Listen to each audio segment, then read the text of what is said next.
training ground in Sumy region with an Iskander missile. There are dead and wounded. A high-profile murder in Spain. A hitman fired 5 shots at Andriy Portnov, a figure from the Yanukovych regime. The Russians are pressing on Kostiantynivka from both sides, and near the border with Kharkiv region, the armed forces of Ukraine are observing a buildup of enemy forces. The European Union is hitting the brakes. Starting June 5th, Ukraine will lose its trade visa-free regime. And in the Kremlin, they declared the USSR still exists, and the war in Ukraine is an internal matter. Hello, my name is Karina Kleshchun, and I will tell you what is happening with Ukraine today. Let's start with a terrible tragedy.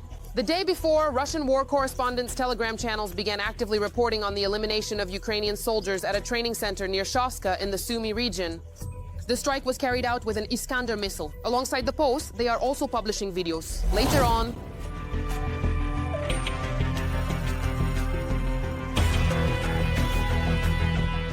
the National Guard of Ukraine officially confirmed a tragedy did indeed occur at the training ground. The enemy launched a missile strike on the Shostka community. The infrastructure of one of the enterprises was damaged. An emergency rescue operation is underway. The consequences of the enemy strike are being clarified. And again, this is not the first tragedy at a training ground in the rear. Let us recall that on March 1st, Russia also struck a training ground in the Dnipropetrovsk region with an Iskander-M ballistic missile. At that time, there were also casualties and wounded among the military. Now, once again, it is an Iskander, and Sumy region is not a random target. This particular region is increasingly mentioned in statements by Russian officials and propagandists. Recently, a number of Putin's officials called on their leader to seize Sumy and establish a buffer zone there. Interestingly, Putin did not deny it. As for the situation at the front, yet another proof that Russia has no desire for peace is the fact that the enemy army is trying to approach Kostiantynivka in Donetsk region from 2 directions. This was reported by the soldiers themselves. First and foremost, the enemy is interested in posing a threat to the city of Kostiantynivka. It is for this very purpose that they are trying to break through to the north of the Pokrovsk-Kostiantynivka highway, while simultaneously attempting to outflank from the direction of Chasiv Yar. Our main efforts are focused on preventing them from doing this. The situation is also deteriorating in the areas of Vitinok, Novopil, Zelenepol, and Novosilka. It is noted that at present, the enemy is actively moving through the tree lines, occupying them, building up forces there, and trying to push further. The situation is also tense in the Kharkiv direction. Near the state border, the armed forces of Ukraine are observing a buildup of Russian personnel. This may indicate that the enemy is preparing for new assaults, according to the Khartia Brigade. We are seeing a concentration of personnel closer to the state border. In other words, there are attempts to pull in and amass personnel, which is a clear sign of preparations for active assault operations. In addition, Russia is striking Kharkiv with modernized drones. The occupiers have started targeting Kharkiv with FPV drones equipped with RPG warheads. Their crashes have been recorded in the suburbs. The modernization itself concerns overcoming a distance of about 40 kilometers. Nevertheless, despite everything, Ukrainian soldiers are not only holding the front with dignity, but also continue to make progress. The 425th Assault Regiment Skala has created the first motorcycle assault company in the armed forces of Ukraine. The unit is practicing assault operations under smoke cover. It is possible to use drones to deploy smoke screens. The company's mission is to break through to enemy positions, carry out assaults, and rapidly change the direction of attack. And here, in fact, are the actual shots of this training. We're practicing riding, tactics, working in pairs, and team coordination. The passenger practices shooting maneuvers while the driver maneuvers and keeps an eye on the road. Confidence is the most important thing, so that later in combat you can feel confident. Let's remember our defenders and support them not only with donations, but also with kind words in the comments under this video. Is the White House giving up its position or just changing the rules of the game? But who stands to benefit from this? On May 19th, Donald Trump had a phone conversation with Putin. And according to Western media, the American leader was relatively satisfied with the conversation. In fact, Fredovich himself publicly confirms this. We were a laughingstock, an absolute laughingstock, but we are no longer one. And, you know, I spoke, as I said, with President Putin for 2.5 hours. It was taken very seriously. I don't like what's happening. We don't like that we had to be involved. This would never have happened. But now we are respected again as a country. But in fact, this conversation did not lead to any progress. On the contrary, as noted in the CNN report, it only deepened the differences between the US and its European allies. It seems to me that the president may not have tried to put any pressure on Putin at all. Yes, they had a 2-hour conversation, but what did we get out of it? Beth Sanner, former deputy director of US National Intelligence. Meanwhile, the reputable publication Financial Times writes, after this conversation, Trump is withdrawing from the negotiation process between Ukraine and Russia. Supposedly, he made it clear that Moscow and Kiev should negotiate a ceasefire independently and directly. And the so-called very good conversation between the American and Russian leaders is presented by the Financial Times as a signal of Washington's retreat and at the same time as a sign of openly playing into the Kremlin's hands. Meanwhile, Bloomberg adds an even sharper statement. His goal from day one was to reset relations with Russia in a way that would bring economic benefits to the United States. America's involvement in the war was an obstacle that needed to be removed to make this possible, and achieving it through a peaceful settlement rather than openly betraying Ukraine looked better. However, this was not a matter of principle for him. At the same time, the publication reminds us that from the very beginning of his campaign, Trump promoted the idea of resetting relations with Russia, believing that US involvement in the war hindered economic benefit. So what do we have? The President of the United States, who promised peace within 24 hours, is now speaking the language of deals and profit. And not a word about supporting an ally. So what do you think? Is this already a betrayal of partnership? And in the Putin-Trump game, who will outplay whom? Meanwhile, a bipartisan group of US senators has introduced a resolution calling for the return of all abducted Ukrainian children before any peace agreement is reached to end Russia's war against Ukraine. The abduction and Russification of Ukrainian children by Russia demonstrates the intent of the government of the Russian Federation to destroy the Ukrainian nation and identity. This is stated in the resolution. The Senate supports a peaceful and just end to the war in Ukraine and calls for the return of all Ukrainian children abducted by the government of the Russian Federation before any peace agreement is concluded. I would like to note that this is the first resolution in the Senate since Trump's return to the White House, supported by Republicans, which calls for action regarding the negotiation process with Russia. Putin's unprovoked attack on Ukraine has started the largest war in Europe since World War II. Putin has abducted thousands of Ukrainian children to brainwash and Russify them. According to Senator Chuck Grassley, the United States must demand the return of these children. The head of the office of the President of Ukraine has already responded to this resolution. The abduction of children is not just a war crime. This is an attempt to erase our identity, to break the future of our nation. We will not allow this. I am grateful to the senators for supporting the return of every child. This is our shared duty, and it is a condition for ending the war. Ukraine continues to fight for its own and is grateful to everyone for their support. Every voice matters. Join our community, support independent journalism and help us bring you the truth from Ukraine.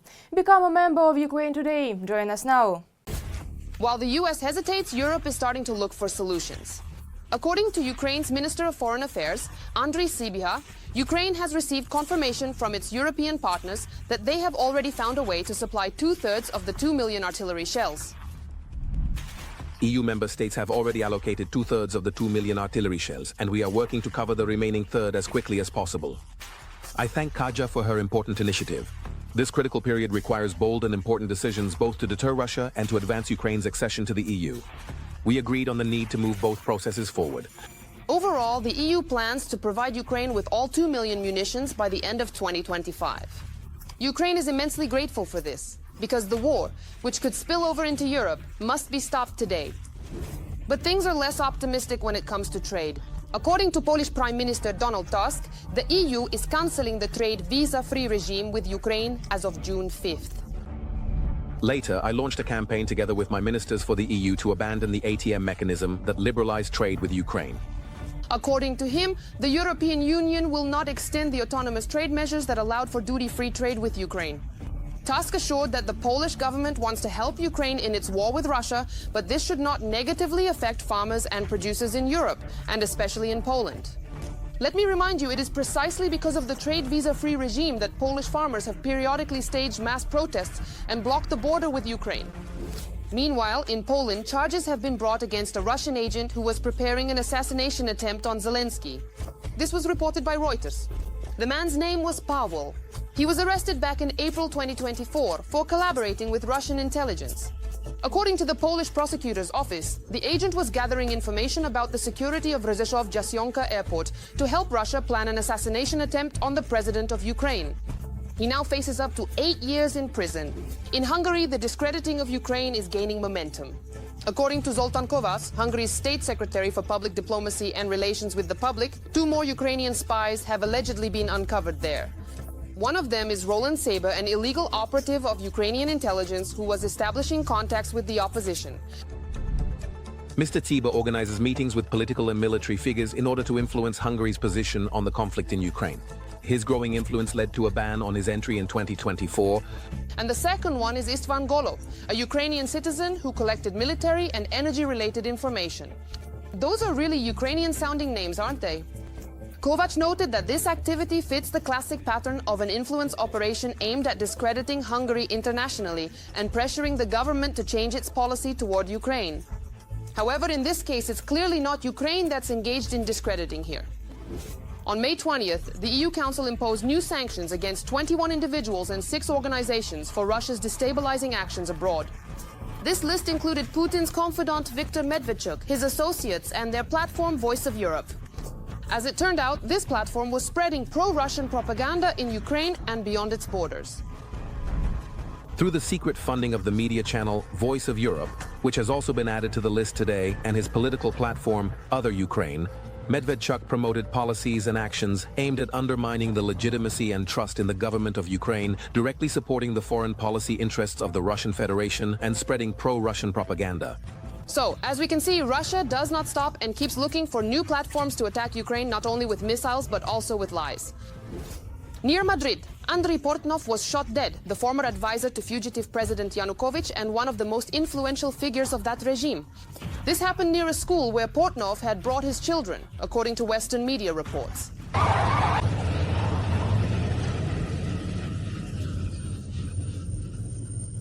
Responds on screen.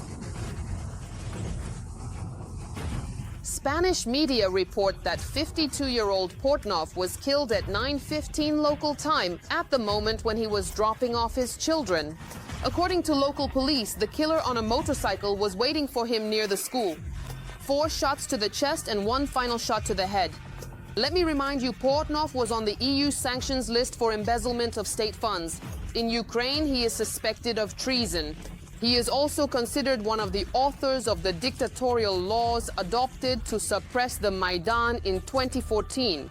Viktor Yahun, former deputy head of the Security Service of Ukraine, says that Portnov's murder may be a Russian operation aimed at discrediting Ukraine on the international stage. Portnov was a huge problem for Ukraine. No one is hiding that. And all those threads that led somewhere and which he might have tried to pull, everyone understood that as well. How will it be investigated? Listen, well, actually, I am not a supporter of any extrajudicial resolutions. And despite the fact that I understand that the enemy of Ukraine is dead, and that's the best kind of enemy. But Ukraine definitely is not behind that crime. Why eliminate a person of his level? Ukraine is definitely not behind this. But for the Russian Federation, every such killing is yet another opportunity for them to launch their information operations, claiming once again that Ukraine is a country of murders. What do you think was actually the reason for this murder? And could Russia really have been behind this? Russia is facing the threat of a coup, and this is not just a loud statement, but a well-considered conclusion by OSINT researchers who have analyzed satellite images of Russian divisions and brigades. The fact is that there is almost no equipment left at military bases in the Russian Federation. Researchers call these military ghost towns. At some bases, only a few vehicles remain, whereas hundreds of pieces of equipment used to be stationed there. For the first time in decades, Moscow is practically not maintaining forces in the center of the country, a zone that has traditionally been considered a safeguard against internal upheavals. So they concluded that such exposure is dangerous for Russia because it leaves the central regions unprotected in the event of internal protests or an attempted coup. That is precisely why large military groups were previously maintained there. Do you believe a coup could happen in Russia? Write your thoughts in the comments. And against this backdrop, another absurdity is heard from the authorities. Putin's advisor, Anton Kobayakov, stated that the USSR still exists. He claims that the legal procedure was violated during the dissolution of the USSR, and that constitutional law experts should assess the supposedly unlawful breakup of the Union. Let constitutional law specialists give a legal assessment of this. The collapse of the USSR needs a legal evaluation. It will help to make sense of the events happening today as well. And he added that in that case, the war in Ukraine is an internal matter. But if the USSR was not dissolved, then logically and from a legal standpoint, the Ukrainian crisis is an internal process.